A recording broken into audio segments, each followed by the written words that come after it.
House, the House of Tax Policy Committee will come to order. Clerk, would you please take attendance? Chair Neely, Here. Representatives Farhat, Rixey, Here. Carter, Here. Witset, Grant, Here. Price, Here. Van Workum, Here. Markkinen, Here. Outman, Tisdale, Here. Hoadley. Madam Chair, you have a quorum. Thank you. Rep. Brixey makes a motion to adopt the minutes from April the 12th, 2023 meeting. Without objection, the minutes are adopted. Today, we will have testimony and vote on House Bill 4084. Rep. Shannon, would you come up, please?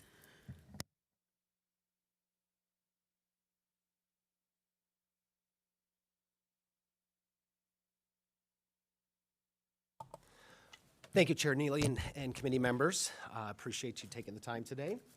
House Bill 4084 creates a 30-day window for manufacturers who missed their 2021 EMPP filing due to the COVID-19 pandemic. The businesses would apply to the state for reimbursement of taxes that would have normally been covered under EMPP. The funds for reimbursement will come from a fund also created in this bill to be managed by Treasury. They will have 30 days after the enactment date of the act. Owners submit the tax to State Tax Commission. State Tax Commission must approve the request, and once approved, a refund will be paid to the municipality from the fund, which will then be made available to the owner. This is only applicable for the year 2000, for the tax year 2021. Treasury knows of 15 companies that failed to file, but expects more to be out there, and any remaining funds will be revert back to the general fund after 1 year. And I am available for questions. Do we have any questions? No questions. Oh, excuse me. Rep. Brixey? Thank you, Madam Chair. Thank you, Representative, for bringing this item to us. Many folks know that I am a staunch supporter of local government, having spent 18 years on the Meridian Township Board, 10 of those years as treasurer. I'm pretty sure I didn't support the initial bill that created the expansion of the personal property tax exemption. Having said this, I do support this bill because one of the frustrations that I had as treasurer was that once the personal property tax exemption was created, it required paperwork to be filed every year to file for your exemption. And it would be extremely irritating for me to have to collect delinquent taxes from someone that qualified for not even paying them simply because they were too busy running their business to read the paperwork, digest it, and understand the requirements of filling out the exemption forms. So although I was no longer a treasurer during COVID, I know that we created a lot of, we waived so many different kinds of requirements, deadlines. You didn't have to apply for your license plate tabs. We knew that it was going to be impossible for people to get places, and we didn't want people moving around during the pandemic and spreading the pandemic and jeopardizing lives. So the quirk about the way that our property tax exemptions work is that if you don't fill out that piece of paper, there's no way to go back and fix it. So I support the allowance of the change that's being proposed to make sure, to me, I view this as kind of a housekeeping thing. Yes, they should have filed it, but most people wanted to get an accountant to look at it, and this is certainly not probably at the top of everyone's to-do list of getting done. And it's left us in this position where we told them you qualify for this exemption, but essentially you can't have it because you filed late. So I'll be voting yes on the bill. Any other questions? Seeing there's no other question, thank you, Rep. Shannon. Thank you. Next, we will have from the City of Sterling, Jennifer, Mark, and John. Can you guys come up and take the table? And whenever you're ready. Thank you, Madam Chair, members of the committee. John Lamacchia with the Michigan Municipal League. Just want to say thank you for your interest in this bill. Thank you for your comments, Rep. Brixey, on that. And then also thank you to all of those that have helped work through the technical aspects of this. This was a bill that was also introduced last session that we weren't able to get through in the last days. So thank you to Treasury and some of the business interests and our other local government partners. We are fully supportive of this piece of legislation and addressing this one-time issue. And with that, I will turn it over to Jennifer Varney and Mark Vanderpool with the City of Sterling Heights. Thank you very much, John, and thank you, Madam Chair and committee members. As city manager, I'm pleased to be here to represent our incredibly important businesses in Sterling Heights. As some of you may know, Sterling Heights is the fourth largest city in the state. We're at about 134,000 population. We have a very strong tax base because of our great businesses in the city who employ about 60,000 people. And the economic impact of those businesses is really enormous. And there's a couple businesses affected by this legislation, two of whom, because of this technicality, could lose collectively over $1 million. And in one case, in talking with a business representative, this is an incredible hardship for them. And the last thing we want to do as a city and as city manager is give any excuse for a business to downsize, to potentially cut costs, or worst case, close their operations because of a bureaucratic technicality, if you will.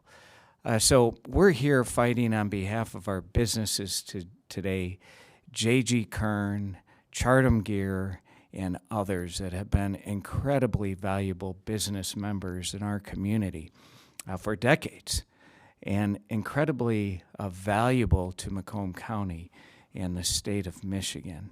And so we hope that there'll be support for this legislation. I want to thank Representative Nate Shannon, who does an amazing job representing our great city and bringing forth this legislation. And we respectfully request that you do support it. Now, having said all that, our Chief Financial Officer, Jennifer Varney, would like to talk a little bit about the details, how our businesses are impacted, and what we've done, too, to make sure that businesses do apply for this every year henceforth. But thank you so much for allowing me to speak. I'm really honored to be here. Thank you. Thank you. Again, my name is Jennifer Varney. I'm the Finance Director at the City of Sterling Heights, and thank you for letting me speak. We had 15 businesses that failed to file this form for tax year 2021, a total increased tax burden of $1.5 million over those businesses, to, as Mr. Vanderpool mentioned in particular, $800,000 and $400,000 respectively. So obviously a huge burden that they weren't expecting, a huge penalty for failing to file a form.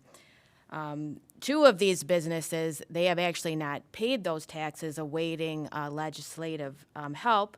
And so those have been turned over to the county now, and the county has now started collection process. So there is timing is a bit critical on this bill, because the county, Macomb County, has already started visiting those businesses in an attempt to collect this tax bill, because this is a legitimate tax bill at this time.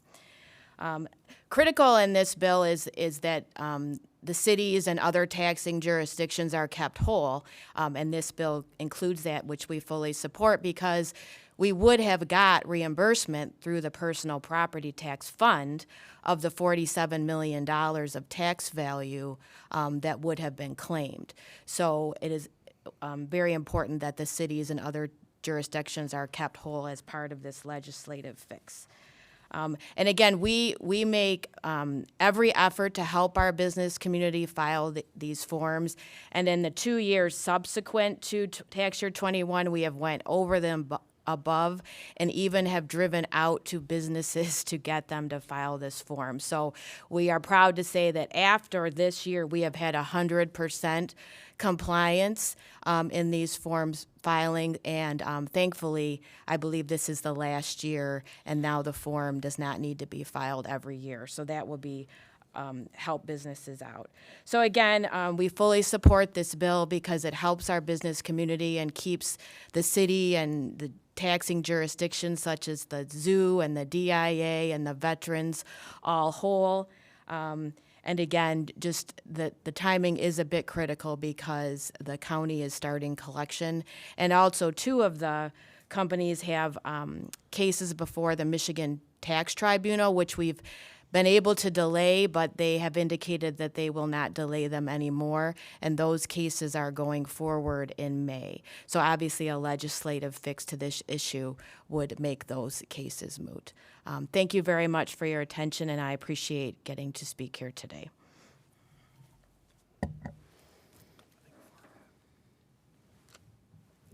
We have a question, Rep. Forhet. I just wanted to say, Representative Shannon has done a very intentional job on this piece of policy. And I think he's going to be, this bill right here that is in front of us, this issue in front of us today is going to help remediate a huge issue that we saw still hanging over from the COVID-19 pandemic. So I want to thank him for bringing it forward. And I do agree, you folks are really well represented through him and his leadership. So I just wanted to add that. Seeing there's no other questions, thank you for coming in today. We appreciate you. Next, we will have Dave Ruman from J.G. Kearns Enterprise.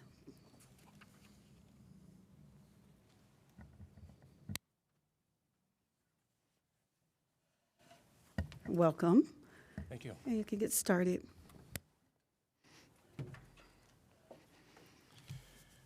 Thank you, everybody, for taking the time to meet today and allowing me the opportunity to come and give you a little bit of a flavor of who J.G. Kern is and some of the situation that we're up against.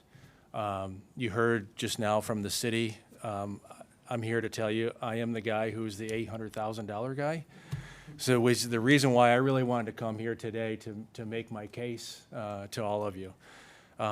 In the fact that it is $800,000, it actually went higher since it's gone to Macomb County, and now that penalties are attached to it, we're now in the $920,000 to $930,000 amount. In a typical year, I probably would have absorbed some of this, and we would have paid this out and then fought it anyway and tried to get that money back. But with the pandemic and the situation that our company is in as an automotive supplier, we're really struggling this year.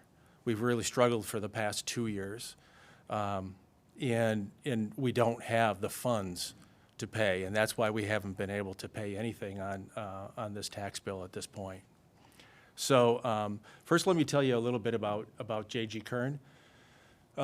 We were founded by Joe Kern about 5 decades ago, and we've been a Michigan business ever since he started the company. He's very typical business, family-owned business. It was a small facility that had about 5 employees, and he had a facility in Madison Heights. And as he started to grow, he decided he needed additional space. He moved to Sterling Heights. He bought a piece of property right on Merrill Road, just north of 19.5 Mile.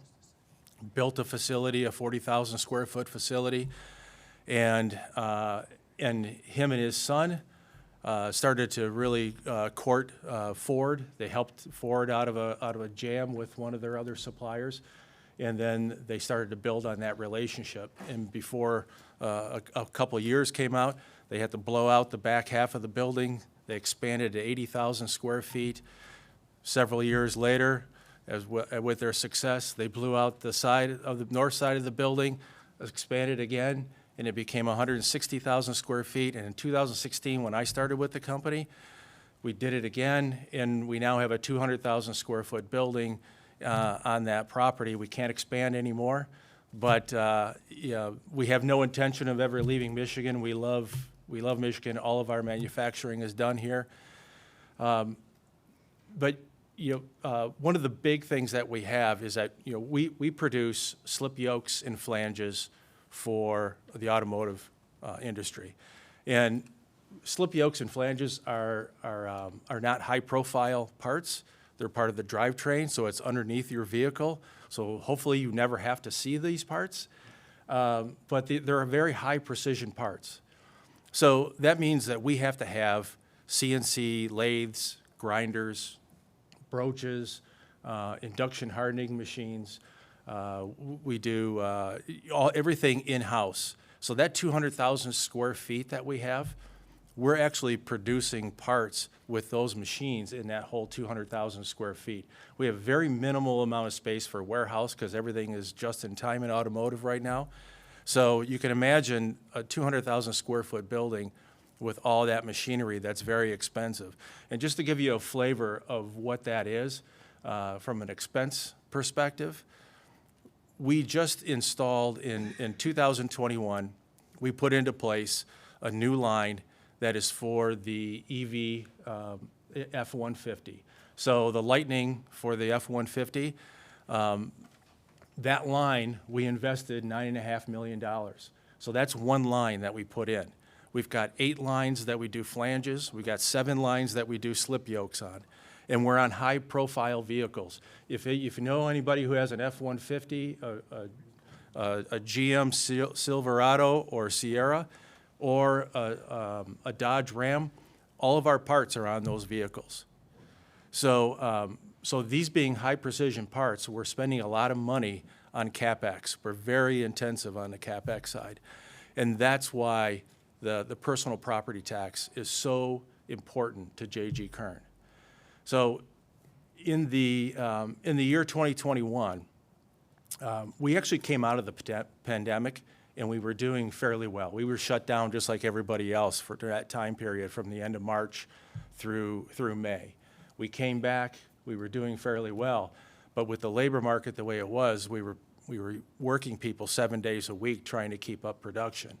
People got burned out, and by the beginning of 2021, we had a hard time getting people, and we turned over so many people that we had 115 people that we turned over in a 2-month time period. So it was about a third of our workforce that we turned over.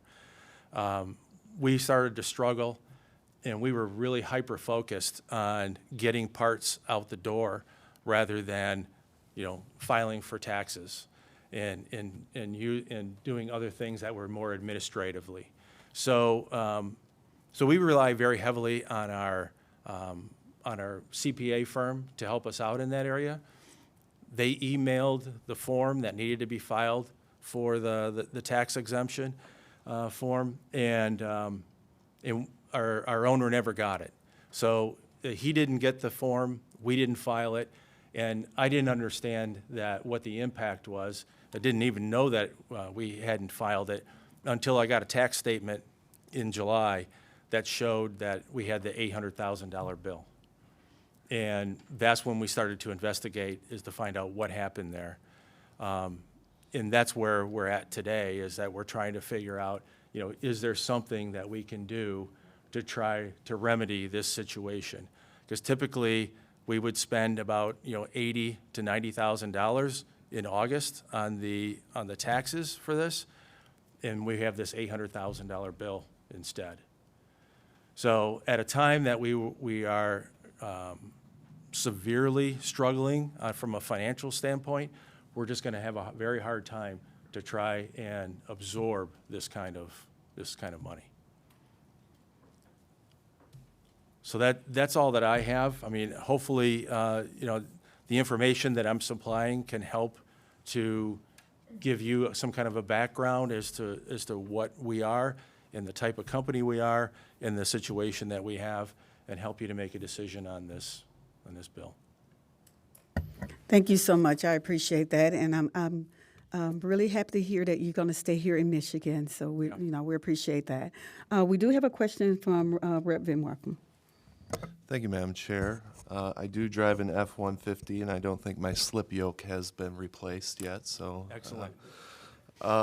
Just clarification, you kind of, towards the end there, gave a brief synopsis of what happened. Said CPA filled out the form, went to your CEO didn't see it, and that's kind of what happened. Kind of how this is being presented to us in the testimony that we heard last year. I'm kind of still trying to figure it out. You didn't mention anything kind of being an issue with COVID in that scenario, and I'm still wondering, you know, is it an issue that was happening at the city level and those that were accepting it, or is it something that's been happening at the business side? Yeah, thanks for that question. Yeah, it was really more from a COVID perspective, and really because we normally have face-to-face meetings with our CPA firm anytime we have some type of filings that are due, or if we're going through the financial statements. They also do our yearly audit that we have, and you know, during that year, 2021, that was the first year that we didn't have the face-to-face meetings, just because you know, everybody was working remotely. I personally didn't work remote, but I know everybody at the CPA firm did work remote, so we didn't have those meetings at that point. So, you know, the typical or the norm was not there. So, you know, we did all kinds of investigation to find out if did we, you know, with our IT person even, did this get caught up somewhere in some kind of spam or something? They never found any email from the CPA firm. CPA firm presented, this is the email that we sent out, and we just never got it. So I think it did have some play by the pandemic and the fact that we didn't have the normal meetings with the CPA firm. But I look at it also from this is an email snafu also, and now J.G. Kern is being asked to have to pay, you know, hundreds of thousands of dollars in additional taxes because of an email snafu that, you know, hopefully we could have clarified this or rectified it some other way. And I will say that the city of Sterling Heights was fantastic to deal with. I mean, we as soon as I found out, I did call the city of Sterling Heights. We talked about it. They put everything on hold at that point. They did instruct me that because of the way the law was put together, their hands were tied. They couldn't do anything. Otherwise, they would have corrected the issue for us. And really, it came down to the point that, you know, they also stopped putting any type of penalty on the taxes. So I wasn't accruing any penalties while the city of Sterling Heights had it under their jurisdiction. But once it turned over to the Macomb County, they lost that.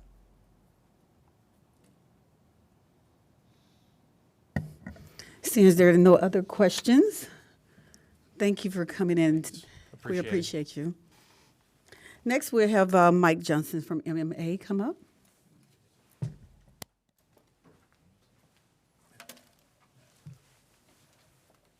Good afternoon, Madam Chair and committee members.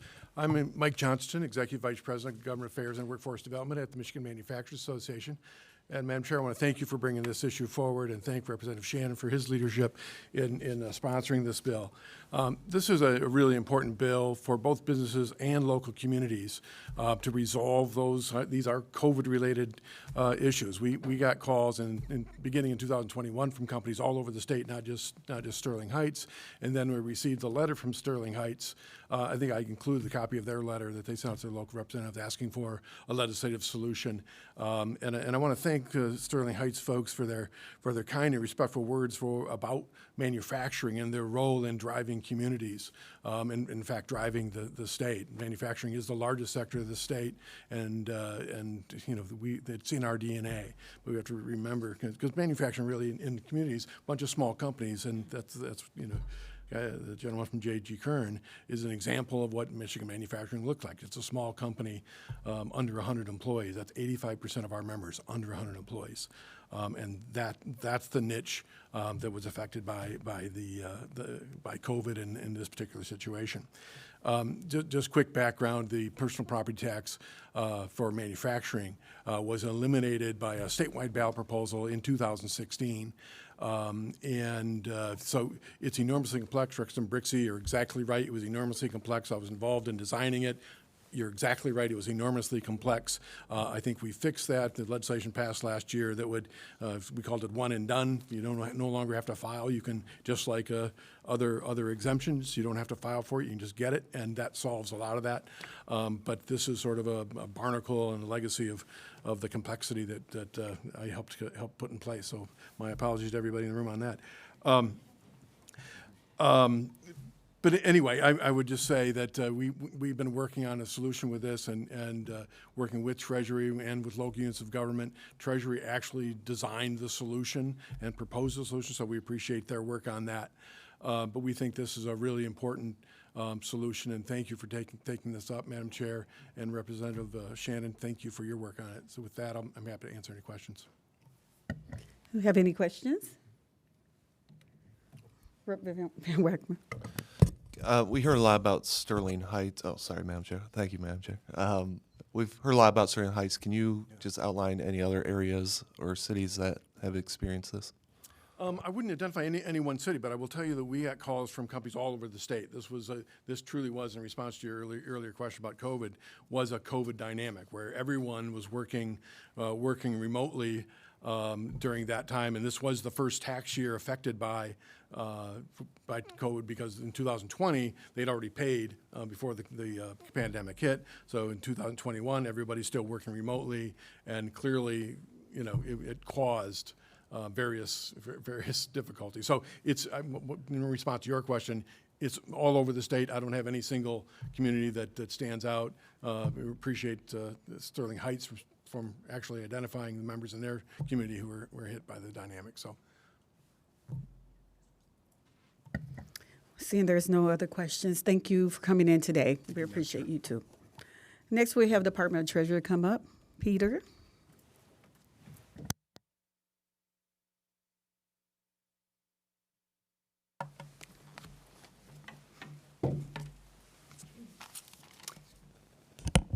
Good afternoon, Madam Chair, members of the committee. I'm Peter Mormon, one of the legislative liaisons with the Department of Treasury. With me is Dave Buick. He is the Executive Director of the State Tax Commission and the Administrator of our Property Services Division. So we're going to be very brief, just to say, explain our position, which is neutral if funded. And so just to remind folks that for this to actually be implemented and to work as planned, there will be required an appropriation in a budget bill running concurrently to this legislation.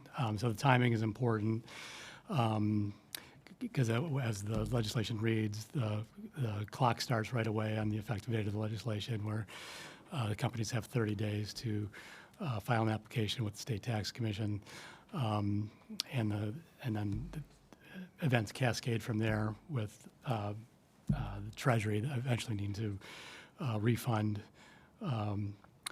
dollars back to local governments.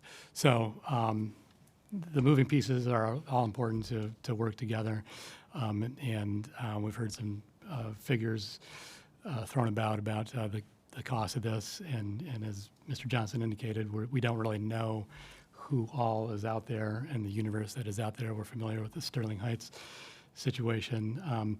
So sort of the number that my understanding that was sort of agreed to last year for a potential appropriation is $10 million to provide sufficient cushion to make sure that locals will end up getting fully reimbursed and we won't have to do any proration or anything like that. So I just wanted to stress that point and explain our position on that. We're happy to have worked with stakeholders last year to create a process that is workable and that will make sense for all the parties involved. And as it has been mentioned, other legislation was passed last session to sort of fix this situation going forward, beginning this year with 2023 with the one and done filing process. So hopefully we won't be running into these kind of situations in the future. So, yeah, I guess I will just leave it there. Mr. Buick was instrumental in figuring out the process that would work that is in the law. So if anybody has any questions, we're happy to respond. Seeing there's no questions, thank you guys for coming up, and thank you for being a part of this hearing today. We have a couple of cards to read in. We have Michigan Township Association support and Michigan Accessory Association support. Rep. Shannon, did you have anything else you want to add today? All right. Well, thank you. We appreciate you bringing this forth to this committee today. Representative Fairhouse makes a motion to report House Bill 4084 with recommendation. Mr. Clerk, please call the vote. On the motion to report, Chair Neely, Yes. Representatives Farhat, Yes. Rixey, Yes. Carter, Yes. Witset, Grant, Yes. Price, Yes. Van Workum, Yes. Markkinen, Yes. Outman, Tisdale, Yes. Hoadley. Yes. Madam Chair, you have 10 yeas, 0 nays, 0 pass. HB 4084 is report of recommendation. Thank you. Rep. Price make a motion to excuse absent members. Without any objection, members are excused. There being no further business before this committee, this committee stands adjourned.